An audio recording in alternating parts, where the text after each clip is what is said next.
నమస్తే సార్. నమస్తే.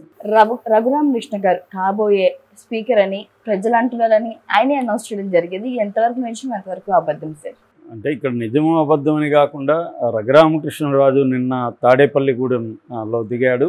ఆయన జనసేన అక్కడ ఎమ్మెల్యే క్యాండిడేట్ బొలిశెట్టి శ్రీనివాస్ చాలా ఘనంగా స్వాగతం పలికి ఒక కాన్వాయ్తో పాటుగా తాడేపల్లిగూడెం, ఉండి ఈ నియోజకవర్గాల మీదుగా భీమవరం వెళ్ళాడు. అంటే ఒక బల ప్రదర్శన చేశాడని చెప్పుకోవచ్చు. సో ఆయన ఆ సందర్భంగా మీడియాతో మాట్లాడాడు. ఆయన ఏం చెప్తున్నాడంటే, నేను ఢిల్లీకి వెళ్తానా అమరావతికి వెళ్తానా అనేది 2 రోజుల్లో తెలుస్తుంది. నాకైతే ఢిల్లీకి వెళ్ళాలనే ఉంది, కానీ ప్రజలు నన్ను స్పీకర్గా చూడాలనుకుంటున్నారు, అమరావతికి రమ్మంటున్నారు. సో నా కోరిక నెరవేరుతుందా, ప్రజల కోరిక నెరవేరుతుందా అనేది 2 రోజుల్లో తెలుస్తుంది అనేది చెప్పాడు. అంటే ఆయన మామూలుగా నేను చాలాసార్లు చెప్తుంటా, మన కన్వీనియంట్గా రాజకీయ నాయకులు ప్రజల మీద తోసేస్తూ ఉంటారు. ఇక్కడ ప్రజలంటే ఎవరంటే ఒక్కోసారి నేను, ఒకసారి నువ్వు. సో ఇక్కడ ఆయన ప్రజలంటే అర్థమైందంటే ఆయనకి ఇంకా డైలమా ఉంది, ఇంకా క్లియర్గా ఎంపీ ఫైనల్ కాల. సో ఎంపీనా ఎమ్మెల్యే అనేది ఆయనకి తేలట్లేదు, అది బాటమ్ లైన్. సో దాన్ని బట్టి ఆయన ప్రజలు అన్నాడు. ఆల్రెడీ స్పీకర్ పోస్టుకు కూడా కట్ చెప్పేశాడు అనమాట. చంద్రబాబుకి చెప్పినట్టుగా ఇది ప్రజలు కోరుకుంటున్నారంటే, ప్రజలంటే ఎవరు వచ్చి ఆయన అడిగారు, ఎంతమంది అడిగారు, రెండోది ప్రజలు అడిగితే స్పీకర్ ఇస్తారా, ఇవన్నీ ఉంటాయి. అంటే ఆల్రెడీ ఆయన చేరకముందే తెలుగుదేశంలో ఎమ్మెల్యేగా పోటీ చేయకముందే చంద్రబాబుకి నన్ను స్పీకర్గా పెట్టాలి నువ్వు అని చెప్తున్నట్టుగా మనం అర్థం చేసుకోవాలి. సో ఎంపీగా వెళ్తే ఓకే, ఎమ్మెల్యేగా వస్తే నేను స్పీకర్ అవ్వాలి అనేది ఆయనకున్న కోరిక. ఆ కోరికను బయట పెట్టాడు. కోరికే కాకుండా చంద్రబాబుని డిమాండ్ కూడా ఇండైరెక్ట్గా చెప్పడం. రెండోది ఏంటంటే, ఇప్పటి నుంచి తన అభిమానులు కొంతమంది ఉంటారు కదా, వాళ్ళలో కూడా మీరు కూడా డిమాండ్ చేయండి అని ఒక హింట్ ఇవ్వడం. సో వాళ్ళు కూడా రేపు పొద్దున ఈయన ఒకవేళ అక్కడ ఎమ్మెల్యేగా సీట్ ఇచ్చి గెలిస్తే స్పీకర్గా ఈయనే పెట్టాలని కొంత డిమాండ్ చేయించడం, ఇది ఆయన ప్రీ ప్లాన్డ్ కనిపిస్తుంది. సో స్పీకర్గా ఉంటే కొంత వైసీపీ వాళ్ళని ఇబ్బంది పెట్టచ్చు అనేది ఆయనకు ఉన్న కోరిక అనుకుంటాను. ఎందుకంటే ఆయన అల్టిమేట్ గోలు జగన్ని ఇబ్బంది పెట్టడం తప్ప ఇంకేం మనకు కనబడలేదు. సో అల్టిమేట్ గోల్లో భాగంగా స్పీకర్గా రావాలని ఆయన కోరుకుంటున్నాడు. సరే, ఏదేమైనా ఆయనకు బీజేపీ వాళ్ళు ఒప్పుకుంటే కానీ ఎంపీ రాదు. ఎందుకంటే ఈయన వేరే చోటికి వెళ్ళడు, అదే కావాలి, అదే నర్సాపురమే కావాలి. నర్సాపురం కావాలంటే అక్కడ ఆల్రెడీ శ్రీనివాసపురం ఉన్నాడు. సో ఆయన్ని తీసేయాలి. దానికి రకరకాల ఆప్షన్లు ఏవో ట్రై చేస్తున్నారు. శ్రీనివాసవర్మకి ఎక్కడో ఇంకొక చోట ఎమ్మెల్యేగా ఇవ్వడం, ఇక్కడ ఈయనకి ఎంపీగా ఇవ్వడం, లేదా ఏలూరు తీసుకోండి అని అడుగుతున్నాడు చంద్రబాబు. ఏలూరు తీసుకొని నర్సాపురం ఇవ్వండి అని. సో ఇవన్నీ కొంత కన్ఫ్యూజింగ్ అయితే ఉన్నాయి. అంటే చంద్రబాబు నిజంగానే ఆయనకి ఇవ్వాలనుకుంటున్నాడా, లేకపోతే చంద్రబాబు కూడా గేమ్ ఆడుతున్నాడా అనేది తెలియదు. ఎందుకు ఈ మాట అంటున్నానంటే, నిజంగా నర్సాపురంలో ఈయనకి ఇవ్వాలనుకుంటే చంద్రబాబు గట్టిగా బీజేపీకి చెప్పుండొచ్చు, లేదు నేను ఇక్కడ ఆయనకు మాటిచ్చాను, దీని బదులు మీకు ఏదన్నా ఇస్తానని బీజేపీకి చెప్పుండొచ్చు. బీజేపీ ఏమో అంత పట్టుబట్టే పరిస్థితి ఏమి ఉండదు కదా. ఎందుకంటే ఈయనకి చంద్రబాబు మాట విననే పరిస్థితి ఉండదు. బీజేపీ మైనర్ పార్ట్నర్ తప్ప బీజేపీ మేజర్ పార్ట్నర్ కాదు. మైనర్ పార్ట్నర్స్ ఒక్కొక్కప్పుడు మేజర్ పార్ట్నర్ అడ్జస్ట్మెంట్లకు అనుగుణంగా చేసుకుంటారు. ఇప్పుడు పవన్ కళ్యాణ్ చంద్రబాబుకు అనుకూలంగా చేసుకుంటున్నాడు కదా, అలాగే అడిగితే చేస్తారు. కానీ బీజేపీని అడిగాడు ఆయన, లేదు మీరు తీసుకునేటైతే, మీరు రఘురామకృష్ణరాజుకి ఇచ్చేటైతే నేను మీకు ఇస్తాను అనన్నా ఆయన కండిషన్ పెట్టి ఉండాలి. మరి అప్పుడు పెట్టలేదా, పెట్టినాక కూడా వాళ్ళు ఇవ్వలేదా, ఇవన్నీ ప్రశ్నలుగా మిగిలిపోయినాయి. దీనికి ఎవరు ఆన్సర్లు చెప్పట్లే. ఇంకోవైపు రఘురామకృష్ణరాజు ఏమంటున్నాడు, జగన్ దీన్ని ఆపిచ్చాడని ఓపెన్గానే చెప్పాడు. జగన్ ఆపిచ్చాడు, అది కూడా సోము వీర్రాజు ద్వారా ట్రై చేసి. సోము వీర్రాజు ద్వారా ట్రై చేస్తే సోము వీర్రాజుకి అంత బలం ఉంటే ఆయన సీట్ తెచ్చుకోలేకపోయాడు కదా.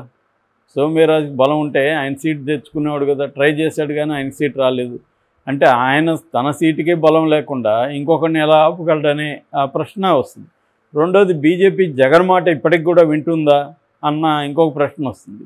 అలా వింటున్నప్పుడు మరి కూటమిలో బీజేపీ ఉండి లాభం ఏంటి, కూటమికి ఉపయోగం ఏంటి, ఇప్పటికి కూడా జగన్ మాటే బీజేపీ వినేటైతే, ఇలాంటి డౌట్స్ అంతా వస్తున్నాయి. కానీ గ్రౌండ్లో చూస్తున్నప్పుడు నిజానికి బీజేపీ జగన్ మాట వినేట్టుగా కనబడలేదు. ఎందుకంటే వరుసగా ఐపీఎస్ని ఐఏఎస్ని ఈసీ మార్చేస్తుంది. దానికి వ్యతిరేకంగా ఆల్రెడీ వైసీపీ వాళ్ళు నిన్న పేరు నాన్న కూడా ప్రెస్ మీట్ పెట్టి మాట్లాడాడు. అంటే ఆల్రెడీ వైసీపీని ఇబ్బంది పెట్టే విధంగా ఈసీ బిహేవ్ చేస్తుంది. మరి అలా చేస్తున్నప్పుడు జగన్కి నిజంగా బీజేపీలో వాయిస్ ఉంటే తనకు అనుకూలంగా ఉన్న ఆఫీసర్ని మార్చొద్దని చెప్పేవాడుగా జగన్ మాట వినేటైతే మార్చకుండా ఉండేవాళ్ళుగా. ఇప్పుడు డీజీపీని మారుస్తున్నారు అని చెప్తున్నారు, సిఎస్ని మార్చబోతున్నారు. సో ఇదంతా కూడా జగన్కి వ్యతిరేకమైన వ్యవహారాలే కదా. కాబట్టి ఏంటంటే అనేక ప్రశ్నలు అయితే లేవనెత్తాడు రఘురామకృష్ణరాజు. అంటే చంద్రబాబుకు ఉపయోగపడే విధంగా అతను జగన్తో మీడియాలో పోరాటం చేస్తూ ఉన్నాడు గత 4 ఏళ్ళుగా. ఈ మీడియా పోరాటం వల్ల ఉపయోగపడింది ఎవరికంటే తెలుగుదేశానికి, చంద్రబాబుకి ఉపయోగపడింది. ఎందుకంటే జగన్కి రోజు ఒక యాంటీగా మాట్లాడే ఒక రోల్ని ఆయన తీసుకున్నాడు. కాబట్టి దానివల్ల రోజు ఏదో ఒకటి జగన్కి వ్యతిరేకంగా ప్రచారానికి పనికొచ్చాడు ఆయన. సో అలా పనికొచ్చినప్పుడు వీళ్ళకి చంద్రబాబుకే నైతిక మోరల్ రెస్పాన్సిబిలిటీ ఉంది ఆయనకి సీట్ ఇవ్వాలని. కానీ ఆయనకి ఇవ్వకుండా ఉన్నాడు. దాని మీద ప్రెజర్ వచ్చింది బాగా. దాంతో ఇప్పుడు ఈయనకి ఇవ్వకపోతే ఈయన మళ్ళీ మన మీద కూడా రెబల్గా మారుతాడు. ఇదొక తలనొప్పి. రెండోది చంద్రబాబుకి ఆల్రెడీ ఒక బ్యాడ్ నేమ్ ఉంది. అదేంటంటే యూజ్ అండ్ త్రో చేస్తాడని, వాడుకొని వదిలేస్తాడని. సో ఇది ఇంకా పెద్ద విషయం అవుతుంది. ఇది ఎలక్షన్లో ఒక మ్యాటర్గా మిగిలిపోతుంది. సో ఎందుకు ఈ తలనొప్పి అనేది ఏమన్నా చంద్రబాబు ఆలోచిస్తున్నాడా తెలీదు. సో ఏదేమైనా ఆయన నిన్న మాట్లాడిన దాంట్లో మాత్రం కాన్ఫిడెన్స్ కనిపిస్తుంది.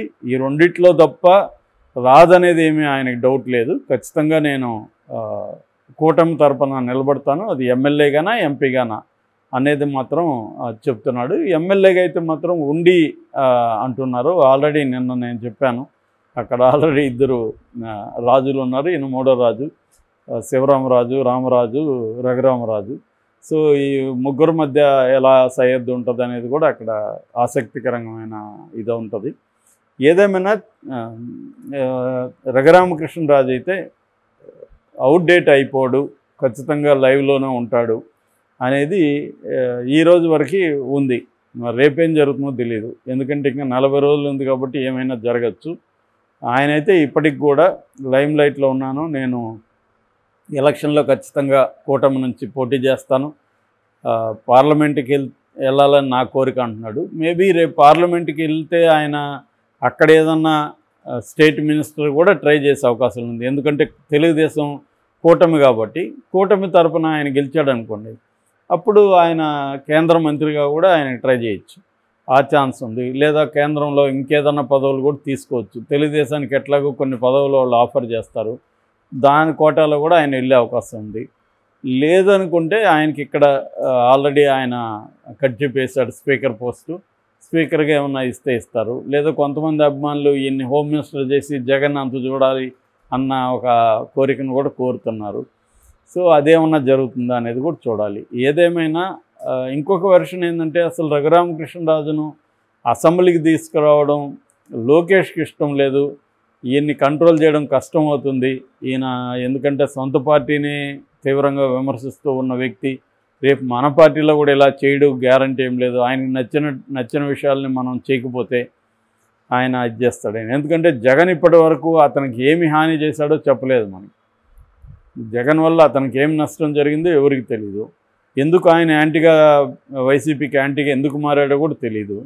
సో అలాగే రేపు పొద్దున్న తెలుగుదేశానికి యాంటీగా కూడా మారచ్చు కదా. ఎందుకంటే ఆయనకి ఏ రకమైన పొలిటికల్ సిద్ధాంతాలు కానీ, లాయల్టీలు కానీ, మోరల్స్ కానీ లేవు. ఎందుకంటే ఆయన బీజేపీలో ఉన్నాడు, తెలుగుదేశంలో ఉన్నాడు, వైసీపీలో ఉన్నాడు, మళ్ళీ ఇప్పుడు ఏ పార్టీ ఇస్తే ఆ పార్టీలోకి చేరేదానికి రెడీగా ఉన్నాడు ఆయన. జనసేన అయినా ఒకటే, బీజేపీ అయినా ఒకటే, అన్ని పార్టీలు ఒకటే ఆయనే కాదు, ఇవాళ మెజారిటీ రాజకీయ నాయకులు అలాగే ఉన్నారు.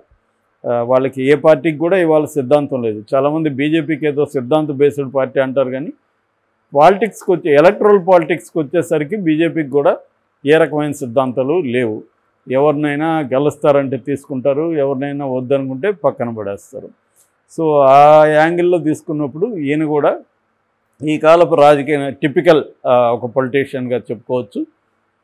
ఈయన అదేదంటారు, అంతం కాదు ఆరంభం అని నిన్న ఆయన స్టేట్మెంట్ ఇచ్చాడు. So it's not beginning of the end, it is not end of the beginning. So it is the beginning is still there, continuation ఉందన్నమాట. చూద్దాం ఏమవుతుంది.